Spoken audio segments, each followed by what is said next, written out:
നെഞ്ചോട് ചേർത്ത് വെക്കാൻ കഴിയുന്ന ഒരു സൗഹൃദമെങ്കിലും ആയുഷ്കാലം നമുക്കുണ്ടാകണം.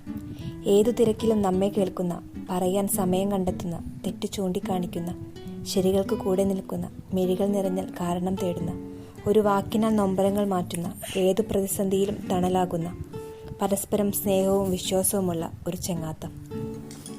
നാം ഇല്ലാതിരിക്കുമ്പോൾ നമ്മുടെ യേശുവിന് പറയും, നമ്മുടെ മുന്നിൽ നമ്മളെ പുകഴ്ത്തും. നമുക്ക് വിഷമം നേരിടുമ്പോൾ മനസ്സിൽ സന്തോഷിക്കും. മാറി നിന്ന് കുറ്റവും കുറവുമൊക്കെ പറയുന്നവരോട് ഇങ്ങനെ പറഞ്ഞു കൊടുക്കണം: വാ എൻ്റെ മുന്നിൽ വന്നു എന്ന് പറയുകയാണെങ്കിൽ നിങ്ങൾക്ക് അറിയാത്ത കുറച്ച് കാര്യങ്ങൾ കൂടി അങ്ങോട്ട് പറഞ്ഞു തരാം. എന്തെങ്കിലുമൊക്കെ പുതിയതായിരിക്കുമ്പോൾ നമുക്കതിനോടുള്ള അധിനിവേശം കൂടുതലായിരിക്കും. ചെയ്യുന്ന ജോലികളിൽ പോലും അത് പ്രകടമാകും.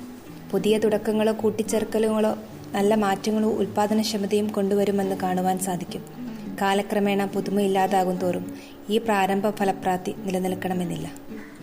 ജീവിതത്തിൽ വേദനിപ്പിക്കുന്ന പരീക്ഷണങ്ങളും പ്രതിസന്ധികളും ഒക്കെ ഉണ്ടാകും. അവിടെ നാം അസ്വസ്ഥരാകരുത്. അനുഭവങ്ങൾ നമ്മെ കൂടുതൽ കരുത്തുറ്റവരാക്കും. കുറ്റപ്പെടുത്തലുകൾ നമ്മെ പ്രാപ്തരാക്കും. എതിർപ്പുകൾ നമ്മെ ശക്തരാക്കും. അപവാദങ്ങൾ നമ്മെ ശ്രദ്ധാലുവാക്കും. കഷ്ടതകൾക്കിടയിൽ നിന്നും ഒന്നുമില്ലായ്മയിൽ നിന്നും പൊരുതി ജയിക്കുന്നവർ പകർന്നു നൽകുന്ന ഒരു പാഠമുണ്ട്. അത് നമുക്ക് സാധിക്കും എന്നതാണ്.